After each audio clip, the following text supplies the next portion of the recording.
Hello guys, আজকে এসেছি শিব মন্দিরে। এই দেখো উঠে উঠে যাচ্ছি। আর ওখানে আমার ভাই দাঁড়িয়ে আছে। শিব মন্দিরে আসছি কারণ একটু শিব ঠাকুরকে দেখবো, কারণ জলই ঢালা তো চলে এসছে, এই কারণে।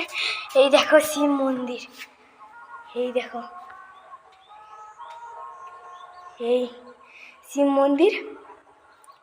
আর হচ্ছে গিয়ে শিব মন্দির এসেছি, এই দেখো পুরোটা ঘুরে দেখাচ্ছি। দেখে হয়নি,